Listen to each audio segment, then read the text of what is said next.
This conference will now be recorded. Okay.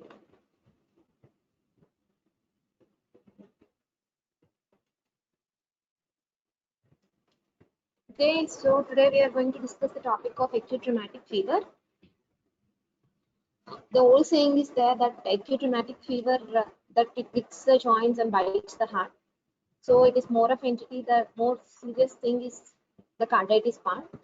So to continue with this topic, first of all, we'll go through the introduction part and the definition and all these things.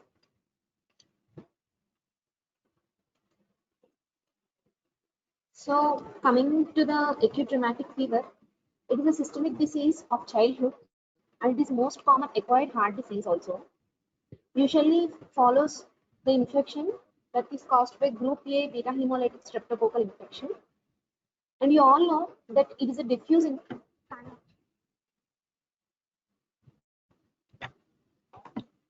so it is a diffuse inflammatory disease of connective tissue, primarily involving the heart, blood vessels, joints, subcutaneous tissue, and central nervous system. You may ask why, madam, all these things like heart, why heart, blood vessels, why joints, why subcutaneous tissue? Because some molecular memory mimicry is there where it produces antibodies against these things. So we are going to discuss that part during the pathogenesis. So a brief introduction that it is a systemic disease. It involves many organs, mainly the heart, and all others are like blood vessels, joints, subcutaneous tissue, and central nervous system. And it usually follows a group A beta hemolytic streptococcal infection. It is one of the non-suppurative complication of the group A beta hemolytic streptococcal infection that is followed by pharyngitis rather than the skin infection. So coming to the epidemiology part, what is the age group that most commonly affects? The age group is around 5 to 15 years of age. Usually unlikely to see at the age group of less than 3 years. Some books says there is no like sex predilection, both it is common in both males, equally females. But some says girls are more affected than boys. It is common in third world countries. What are the environmental factors that play a role that to cause an acute rheumatic fever? Is like for routine upper respiratory tract infections, same like overcrowding, any poor sanitation, poverty. And one more thing, that incidence is more during fall, winter, and early spring seasons. So till now we discussed what is the peak age, what is the definition, uh, and what are the environmental factors that causes this rheumatic fever. And one more thing, usually with rheumatic fever, we can see always a serological evidence of recent group A streptococcal infection. Till now we discussed that group A streptococcal infection, pharyngitis, followed by this non-suppurative complication of acute rheumatic fever. So usually these titers are seen more in a complicated disease rather than uncomplicated streptococcal infections. Okay. So one more thing you must remember that not all the serotypes are responsible for the rheumatic fever. So only some serotypes. Why serotype is particularly important? That's why I'm repeating, because the particular serotypes are rheumatogenic. So the concept of rheumatogenicy is generally supported by the observation that all those serotypes of group A streptococcal infection frequently associated with skin infection can be isolated also from the upper respiratory tract, but usually that doesn't cause any recurrences of rheumatic fever or the cause of rheumatic fever. So rheumatogenicy is important. That's why serotypes are very important. Which serotype causes this particular cause of acute rheumatic fever? Usually skin infection causing serotypes are not that rheumatogenic to cause this acute rheumatic fever. So one must remember what is the organism that is causing this particular entity of acute rheumatic fever, and what are the serotypes that are responsible for this acute rheumatic fever, because serotype indirectly indicates what is the rheumatogenicy. So not all the serotypes are particularly harmful to the heart, right? So coming to the pathogenesis, you all know this is an immune response. So molecular memory, mimicry, antigen antibody complexes. So it is of like immunological mediated response. So delayed immune response to infection that we already discussed this repeated times, that is group A beta hemolytic streptococcal. What happens is after a latent period of 1 to 3 weeks, Antibody-induced immunological damage occur to the heart valves, joints, subcutaneous tissues, and basal ganglia of the brain. That's why chorea occurs. This is the reason, because it involves the basal ganglia of the brain. Why heart? Because it involves heart valves, joints, that involves arthritis, and subcutaneous tissue, resulting in subcutaneous nodules and all the things. So almost all the major criteria is fitting over here, right? Like carditis, arthritis, subcutaneous nodules, erythema marginatum, and chorea. So in this particular way, you can write the retrospectively even the pathogenesis, or you can summarize the major criteria depending upon the system is involved. So next thing is, till now we discussed. So what are the strains? What are the serotypes that produces rheumatic fever? Exactly is serotypes 1, 3, 5, 6, 18, and 24. So pharyngitis produced by group A beta hemolytic streptococci can lead to acute rheumatic fever, rheumatic heart disease, and post-streptococcal glomerulonephritis. And we already discussed skin infection produced by this organism leads to post-streptococcal glomerulonephritis only. It will not result in rheumatic fever or carditis. That's why rheumatogenic of particular serotype is important. So whenever you are mentioning like pathogenesis, you have to write the serotypes and you have to write the rheumatogenic thing a bit. So it will be easy. So till now what we discussed, I hope I am clear. If at all any disturbance or any problem is there with my voice or any doubts, you can ask me at any point. So this is epidemiology part, introduction part, and all the serotypes and everything. So coming to the, till now we discussed this organism like group A beta hemolytic streptococcus. What exactly it contains? You all know this is a more of microbiology part, but one must understand. So antigen of the outer protein cell wall of group A beta hemolytic streptococcus induces antibody response in victim, which result in autoimmune damage. So the molecular mimicry is more with the antigen of the protein cell wall. So resulting in the autoimmune damage to heart valve, subcutaneous tissue. It's the same thing like basal ganglia of brain, tendons, and joints. Coming to the pathogenesis part, till now we discussed epidemiology and pathogenesis also, like only the one part I told is the latent period is so high and it is immune damage resulting in all this. So for everything there will be established theories, right? Why this happens, why like this only it is happening. So some 3 theories are there. The most accepted theory is immune mediated pathogenesis, but other theories also you must know. One is cytotoxic theory that suggests that group A streptococcal toxin involved in the pathogenesis of acute rheumatic fever and rheumatic heart disease is that group A streptococcus produces a number of enzymes. So that organism produces number of enzymes like streptolysin O. What happens is that it is cytotoxic, but in culture they appreciated like cytotoxicity for mammalian cardiac cells, which has direct cytotoxic effect. But this theories that doesn't explain why this latent period of like taking uh, substantial latent period of around 10 to 21 days, right? Because even the next day of pharyngitis, we don't get any rheumatic fever. Some time is taking. If at all this cytotoxic theory is correct, immediate tissue damage, immediately we need to produce some symptoms, right? So initial, the first theory that came to know is a cytotoxic theory. But so many things are like unclear why the latency period. Then came the second theory called as immune mediated pathogenesis, both for acute rheumatic fever and rheumatic heart disease. And the same thing, immune-mediated pathogenesis, that is the antigenicity of several group A streptococcal cellular and extracellular epitopes and their immunological cross-reactivity with the cardiac antigenic epitopes also lends support to the hypothesis of molecular mimicry.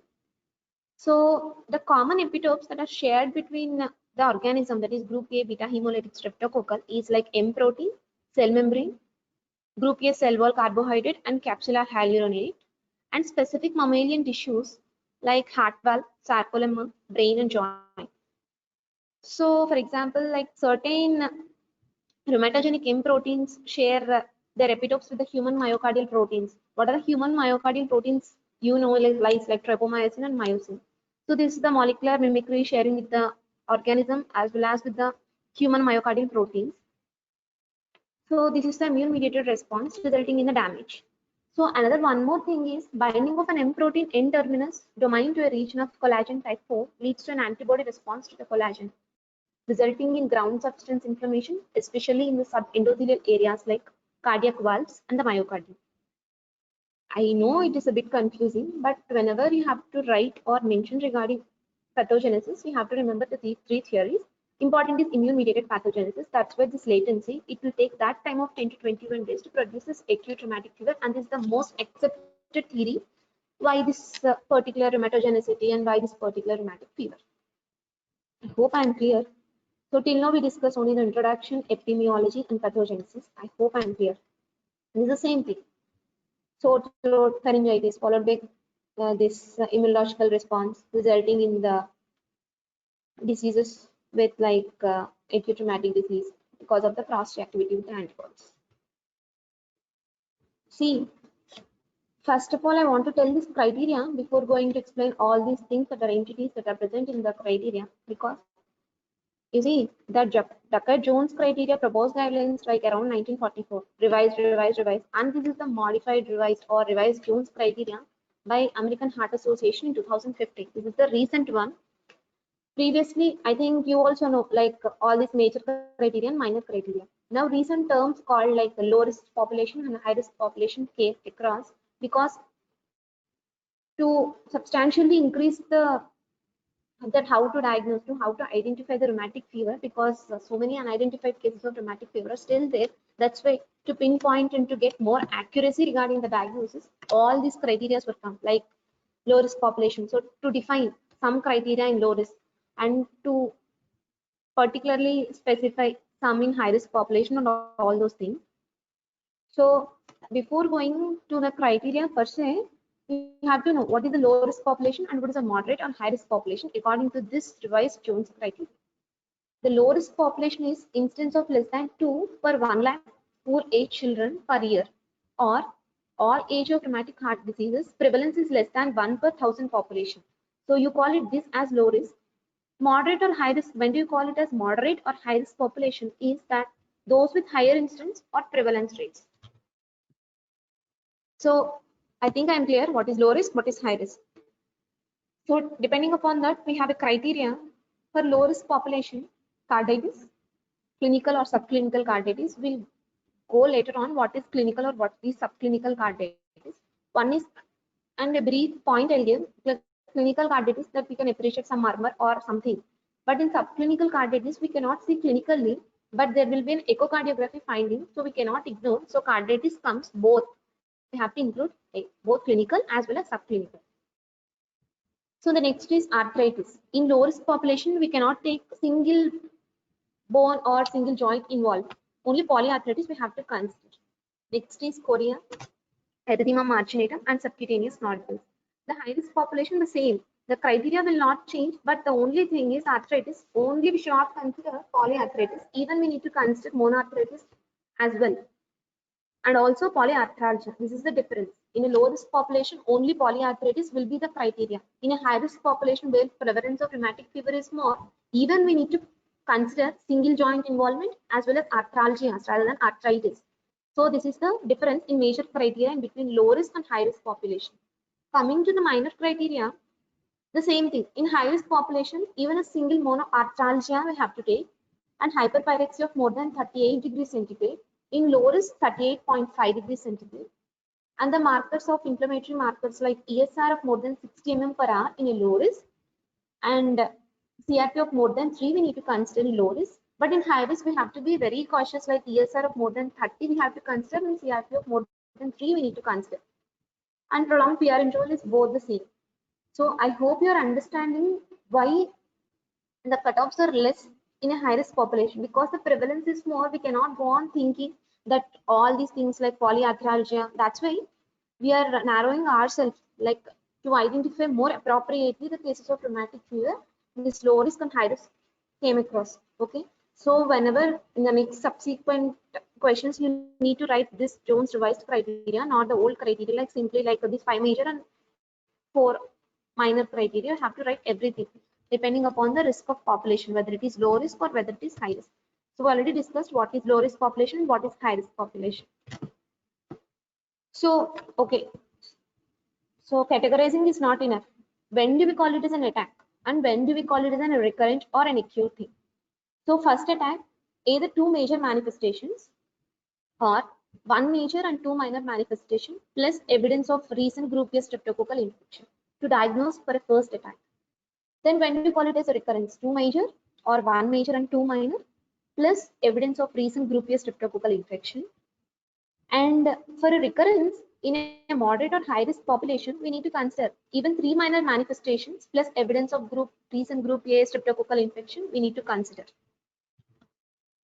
So these are the clinical manifestations, same thing we discussed.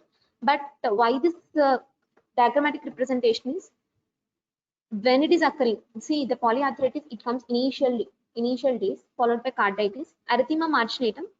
It doesn't have any peak or resolving like around 1 to 2 months. Chorea, it is usually a late presentation. Usually with chorea, we need not be always like to find out the group A streptococcal infection because titers will be going on reducing, right? And the subcutaneous nodules, these are also like months together. So coming to the carditis part. So till now we discussed polyarthritis, carditis, erythema marginatum, chorea, and subcutaneous nodules. So major criteria we are discussing is carditis. Endocarditis must be there, and remaining like pericarditis and myocarditis, which is a variable presentation. Carditis incidence varies from 50 to 60%. The clinical diagnosis of carditis is an index attack of rheumatic fever based on the presence of significant murmurs, pericardial rub, unexplained cardiomegaly with congestive cardiac failure. I already discussed carditis can be clinical or subclinical. So clinical carditis, you can see all the clinical features of like murmurs you can hear, congestive cardiac failure you can see like edema, dyspnea, distress, and all these things. So usually occur in a young child that you already know because the age group of presentation is 5 to 15 years. So 80% of patients develop it within first 2 weeks of rheumatic fever. That is the thing here. We projected the carditis when it will occur between 0 and 1 month. So we already discussed endocarditis is a must. If the child is having pericarditis and myocarditis without any valvular involvement, we have to think the other diagnosis rather than rheumatic fever. So coming to the carditis, so we already discussed, right?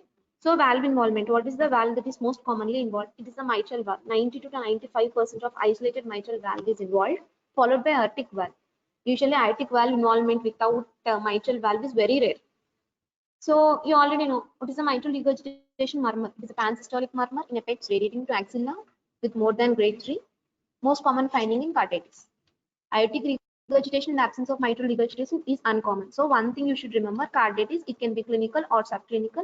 Any clinical presentation of valvular involvement like regurgitations, murmurs, we have to think. If at all there is no involvement of valves or there is no involvement of endocarditis and only presence of peri or myocarditis, we have to think likely other diagnosis. Mitral regurgitation is the common lesion that you see in a carditis case of rheumatic fever. So this you do not remember much more, but if the patient is already having a previous rheumatic heart disease, a definitive change in the character of any of these murmurs or appearance of a new significant murmur, you can consider it as a recurrence, or you have to think whether the child got one more episode of acute rheumatic fever or recurrence.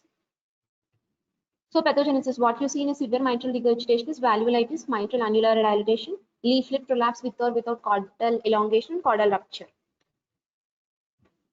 And one more thing, like acute rheumatic carditis usually presents with like any carditis, how it will present like tachycardia, cardiac murmurs. And I already told you with or without myocardial or pericardial involvement.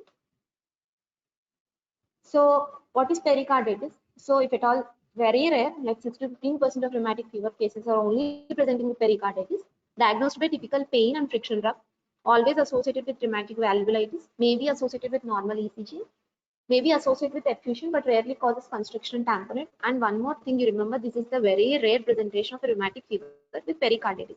Most common thing is like endocarditis usually presents with tachycardia, cardiac murmurs with or without evidence of all these things. And I already told you mitral valve is the most common valve involved, followed by aortic valve. isolated aortic valve is very unlikely without mitral valve involvement. And one more thing, endocarditis is universal finding in a rheumatic carditis. So these are more than enough for you people to remember and to write. So subclinical carditis is already discussed in the carditis part. When you come across like subclinical carditis, what is subclinical? I already told. Defined as without a murmur of valvulitis, but with echocardiographic evidence of valvulitis. So on clinical examination, we cannot find any murmur. But that also we have to consider. That is the major part in revised Jones criteria. Clinical carditis, that is, you already can have a probable diagnosis because of the valvulitis murmur. You can appreciate when you listen with your stethoscope, right? So what are the echocardiographic findings of subclinical carditis? Means, so subclinical, only echocardiographic, already discussed. See in at least two views. We have to see in a two views. And jet length of more than 2 centimeter in at least one view. Peak velocity of more than 3 meters per second. Pansystolic jet in at least one envelope. You have to mug up here. I cannot explain you more than this. You have to remember all these 4 points to call it as a subclinical carditis, that echocardiographic findings meeting all these 4 points. Already discussed, endocarditis is a universal finding of rheumatic carditis. So one more thing is valvular insufficiency, that is valvular involvement of endocarditis, characteristic of both acute as well as convalescent stages of acute rheumatic fever. But mitral and stenosis, you can see regurgitation in initial stages, but stenosis usually appears years or even decades after the acute illness. That is not a acute manifestation of valvular insufficiency, the stenosis. Next is coming to arthritis. See, mostly 75% of acute rheumatic fever typically presents with polyarthritis. It usually involves larger joints, particularly the knees, ankles, wrist and elbows. Involvement of like spine, small joints of hands and feet or hips is uncommon. So arthritis, rheumatic fever usually involves a large joint rather than a small joint. That is a one thing. One more thing is like rheumatic joints are usually classically hot, red, swollen and tender. Usually, even a friction of bedclothes being uncomfortable to the patient, it is a severely painful condition. Usually, the pain can precede and can appear to be disproportionate to the objective findings. We cannot correlate sometimes. The pain will be too severe. And one more thing is the joint pain is migratory. That is a typical of arthritis in rheumatic fever. So, first of all, one joint involves within 1 to 3 days, the joint will become normal. So followed by other joint. So this migratory nature, like one joint involving, regressing, and followed by another joint involving. In sometimes severe arthritis may be present for years, but never be deforming. Like this arthritis caused by rheumatic fever will be never deforming thing. It will not cause deformities to the patient. And one more thing, polyarthritis is typical, monoarthritis is usual and unlikely. And one more thing, in this particular type of arthritis caused by rheumatic fever, it is dramatic response to salicylates we can see. So that's why we don't give treatment of steroids, treatment with salicylate because we need to observe the migratory nature of the polyarthritis, whether individual joint is there or not, or migratory nature is there or not. If at all this arthritis is not responding to salicylate, one must consider the other diagnosis because tremendous or dramatic response to salicylates for this polyarthritis is seen in case of rheumatic fever. And whenever you aspirate any synovial fluid in a case of acute rheumatic fever, it usually contains 10,000 to 1 lakh WBC, and it contains normal glucose but neutrophilic predominance we can see, and the protein is approximately 4 gram per deciliter. It is usually self-limiting and normalizes by 2 to 4 weeks. Usually, that doesn't require any treatment apart from symptomatic treatment like rest and hot fermentation and salicylates and NSAIDs. That's all. That is more than enough. And one more thing, polyarthritis and Sheeran-Ham's chorea never occur simultaneously. And one more thing, there is an inverse relationship between the severity of arthritis and cardiac involvement. So we already discussed in this. I already told you polyarthritis in high and low risk populations like polyarthralgia, monoarthritis, we have to take as a major criteria in a high risk or medium risk population. Even monoarthralgia in a high risk population is a minor criteria. This already we discussed, and we have to write all these extra points in your examination. So next is subcutaneous nodules, usually very rare, less than 1% in patients with acute rheumatic fever. And it is like firm nodules, approximately 0.5 to 2 centimeter in diameter, usually occurs along the extensor surfaces. And there is a correlation that presence of these nodules and significant rheumatic heart disease one must expect. These are the subcutaneous nodules. Next is erythema marginatum. This is a characteristic crash of acute rheumatic fever. It consists of erythematous epigenous macular lesions with a pale centers, and these are not pruritic, so these are not itchy lesions. Multiple lesions primarily on the trunk or proximal extremities, rarely on distal extremities or never on face, and these are accentuated by warming the skin. It is not associated with carditis. Nodules and marginatum can occur simultaneously, and some other conditions where you can say erythema marginatum is in sepsis, drug reactions, and glomerulonephritis. These are the lesions with central pallor and serpiginous ulcer, which are non-itchy and almost never occur on a face and usually occurs in extremities. This picture explains everything. Coming to the chorea. So chorea occurs in 10 to 15% of patients, roughly around 5 to 36% in acute rheumatic fever. Also called as cytoitus dance, most commonly seen in females. It is usually an isolated, frequently subtle neurological behavioral disorder. Emotional liability, incoordination, forceful performance, uncontrollable movements, and facial grimacing can be seen. Exacerbated by stress and disappears with the sleep. This is the characteristic of this thing. Chorea already discussed in a clinical features. It is a late manifestation. It can occur even after months together. That's why we cannot see any antecedent evidence or titers may not correlate with this chorea clinical manifestation.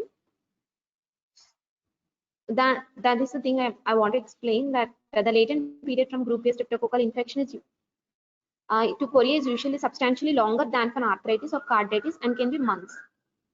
So rheumatic chorea, marker of future carditis, and chorea is rarely associated with polyarthritis. And one more thing I already discussed, inflammatory markers and titers may be normal in this. And in this chorea, I need to tell some maneuvers. Got to add in this slide, so sorry for that inconvenience. One is you already know rheumatic chorea. One is demonstration of milkmaid's grip, that is irregular contractions and relaxation of muscles of the fingers while squeezing the examiner's finger. That is one point. Spooning and pronation of hands when the patient's arms are extended. This is next one.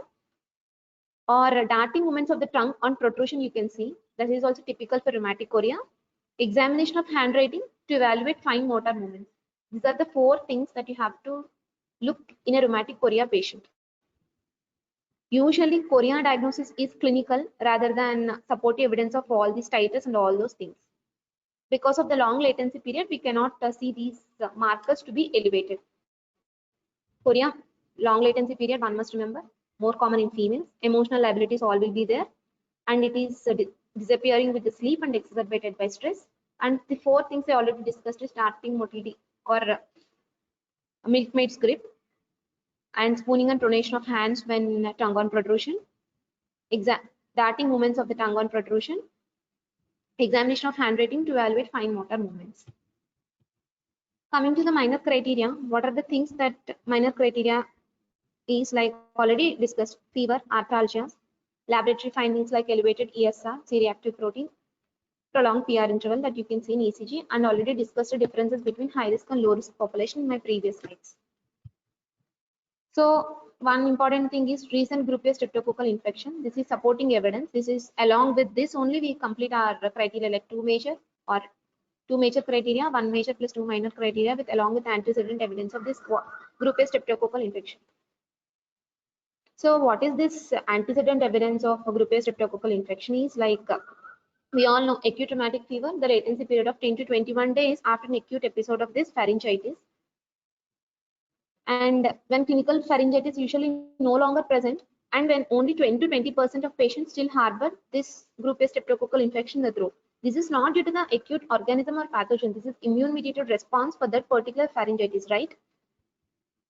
And one more thing, so many patients cannot recollect this mild throat infection. So 1/3 of patients we cannot even get a history of antecedent pharyngitis. So usually we detect antibodies against all these 5 group A streptococcal antigens. One easy thing is that it's easy to perform and simple to perform, and it is widely available, but it is not a diagnostic test of this rheumatic fever. This is only substantiating or supporting evidence.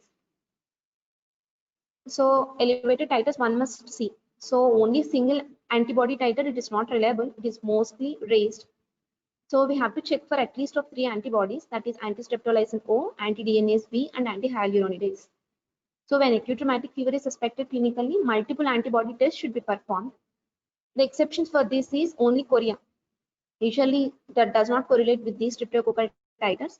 So the clinical findings of acute rheumatic fever generally remaining all coincide with the peak anti-streptococcal antibody responses, except the chorea. So we cannot made only with this. If the child is not meeting the other criteria of Jones, like major and minor criteria, the streptococcal ASO titers are positive, we cannot label it as this thing. And if the child is having chorea, and if you are not expecting this streptococcal disease, we cannot deny that it is a rheumatic fever. So these are the two important differences one must remember in treating or in diagnosing the rheumatic fever. So these are the differential diagnoses of rheumatic fever because of the varied presentation, arthritis, carditis, and chorea. So what are the conditions that you come across like arthritis is like juvenile idiopathic arthritis? In this, how will you differentiate means it usually tends to be younger age group and less joint pain comparative to the acute rheumatic fever. And also we cannot see other findings of rheumatic fever in a juvenile idiopathic arthritis. Reactive arthritis, in this you can see like spiking fevers, lymphadenopathy, splenomegaly, and all those things. Serum sickness, systemic lupus erythematosus, multisystem involvement, Lyme's disease, usually monoarthritis, pyogenic arthritis, and post-streptococcal reactive arthritis. These are the differential diagnoses. For a carditis, viral myocarditis, pericarditis, infective endocarditis, Kawasaki disease, mitral valve prolapse, innocent murmurs, and congenital heart diseases. Coming to the chorea part, Huntington's chorea, Wilson's disease, cerebral palsy, tic disorder, and hyperactivity.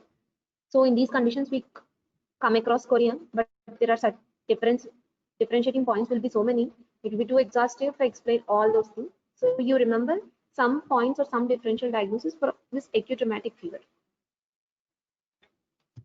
So coming to the treatment. So how do you want to treat the patient now?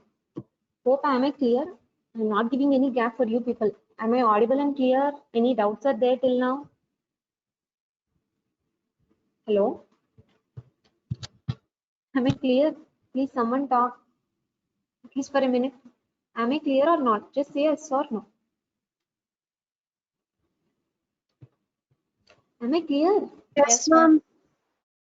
Shall I continue? I'm a bit fast because time is less, that's why. Okay, continue. So coming to the treatment part, till now we discussed the criteria, Jones, high risk population, low risk population, what is the epidemiology, what is the age group, what are the clinical manifestations and individual things and all this. So ultimately we need to treat the patient, right? The thing is first important is rest. I have to give the rest because any congestive cardiac failure or anything, you need to give rest, right? For carditis. And you need to watch carefully for the evidence of carditis. So they can be allowed to ambulate when the signs of inflammation have improved.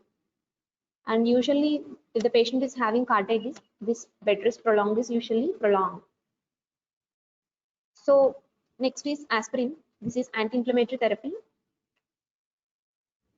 But it should be withheld only if having arthralgia or atypical arthritis is the only clinical manifestation of acute rheumatic fever. Why we have to withhold these aspirin or salicylates is to confirm the migratory nature of the arthritis. When it is debilitating the pain or anything, we can give with the treatment.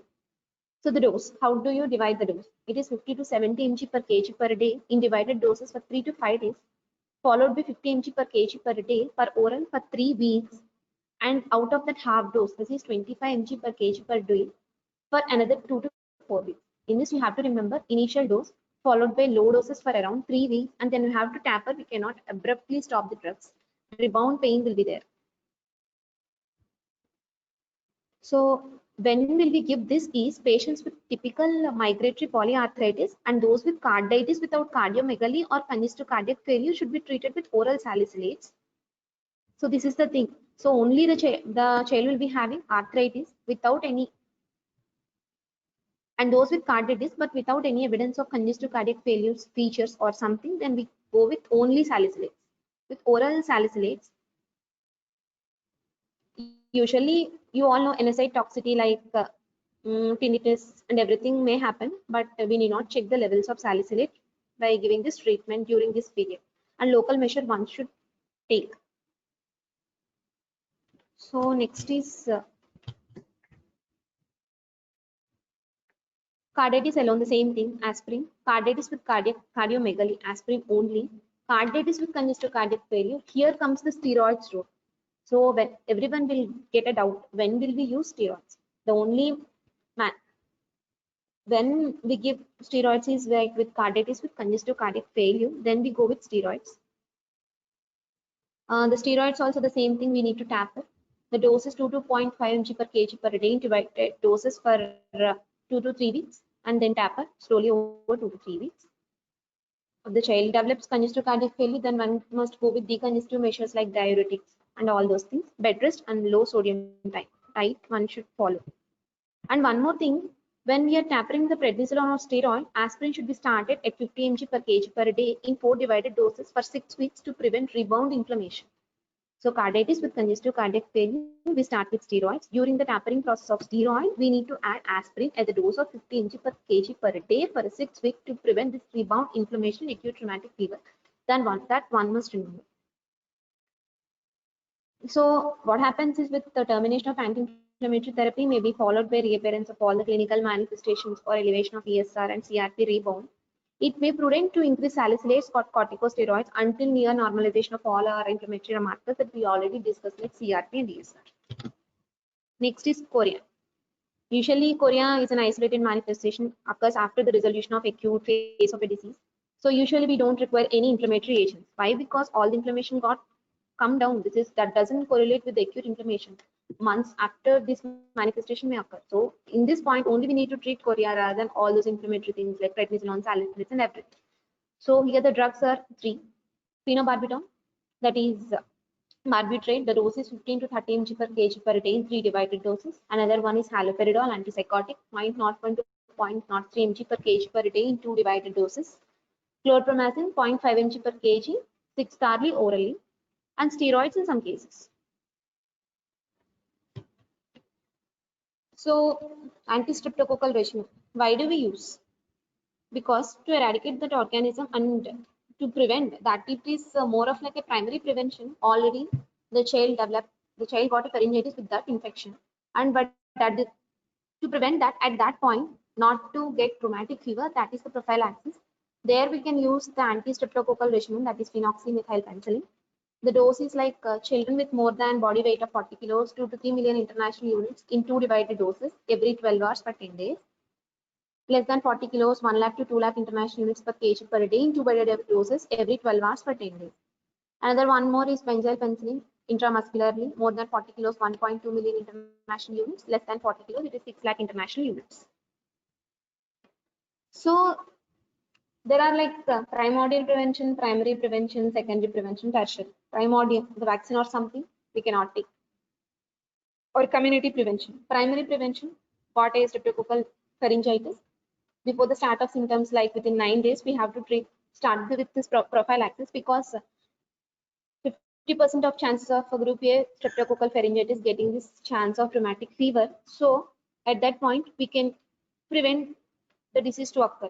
Coming what is with secondary prevention is that in why we are giving after acute rheumatic fever, we are giving depending upon the carditis thing, depending upon all the other clinical features, we are giving years together the prophylaxis of penicillin. Why? To prevent recurrences of rheumatic fever, that is called a secondary prevention. So in primary prevention, one can do what is means appropriate antibiotic therapy should instituted before 9th day of symptoms of acute group A streptococcal pharyngitis is highly effective in preventing first attacks of acute rheumatic fever. However, approximately 30% of patients with acute rheumatic fever do not recall a preceding episode of pharyngitis and did not seek therapy. So primary prophylaxis is helpful when we institute the treatment before 9th day of symptoms of this group A streptococcal pharyngitis. It is a bit difficult, but one can try. The The drugs are available are oral penicillin, erythromycin, first generation cephalosporin, azithromycin. And parenteral is less than 27 kilos, single intramuscular dose of benzene penicillin, more than 27 kilos IM benzene penicillin of 1.2 lakh internet, 12 million units, sorry. So coming to the secondary prevention.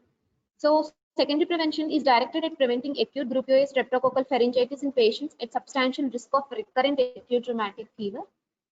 Secondary prevention usually requires continuous antibiotic prophylaxis, and we should begin as soon as the diagnosis of acute rheumatic fever has been made and immediately after a full course of antibiotic therapy has been completed. So this is the prevention of recurrences. So we need to give continuous antibiotic prophylaxis. So before patients who have had carditis with their initial episode of acute rheumatic fever at a higher risk of having carditis and recurrences and substantiating the additional cardiac damage, so they should require lifelong long-term antibiotic prophylaxis well into adulthood and perhaps for life sometimes. So these are the drugs, the same thing. Rheumatic fever without carditis usually requires 5 years or until 21 years of age.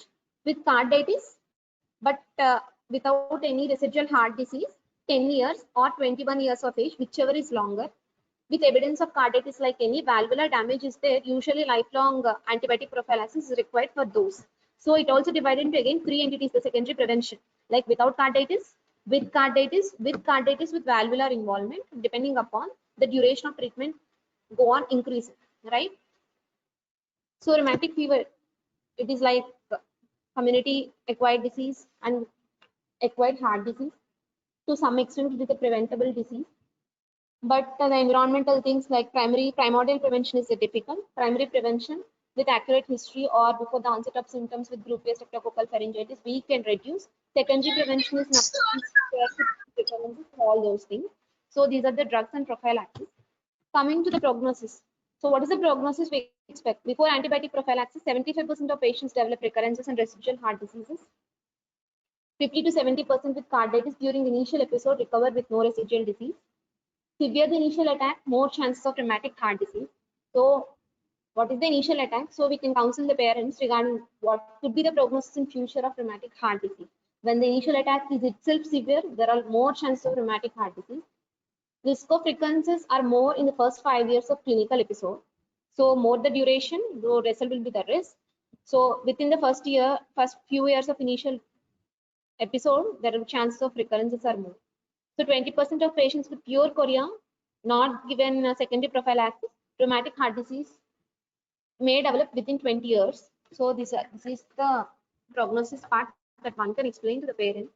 So to summarize my topic, the starting thing we all discussed is definition, multi-system involvement, what is the age group, what is the latency period, what is the pathogenesis, that is immunological mediated disease, more of acute rheumatic fever.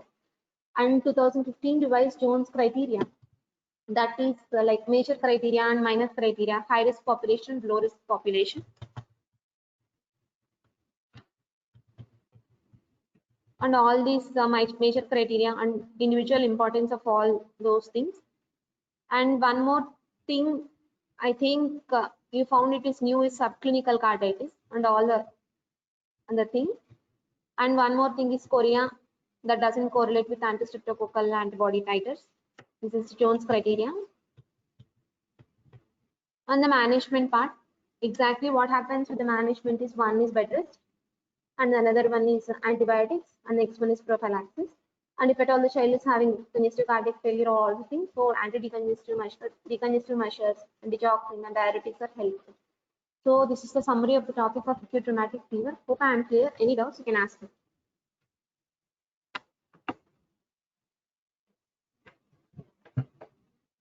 Roll number 1 or 2, are you there?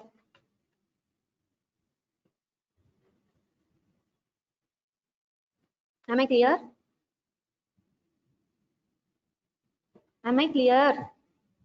Stay still, yes or no? I cannot see even your faces, right? Yes, ma'am. Okay, any doubts at any point? This is like more of you need to memorize all these criteria because usually the common question for people is Jones criteria only.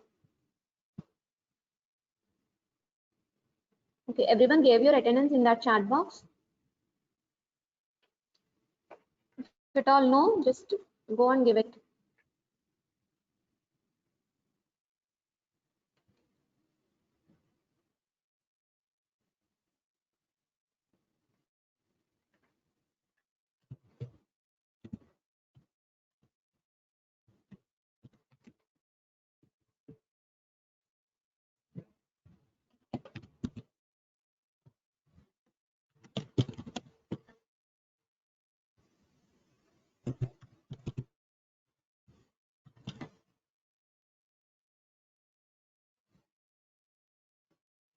Okay. Any doubt? Shall I leave the meeting? Shall I end the meeting? Yes, ma'am.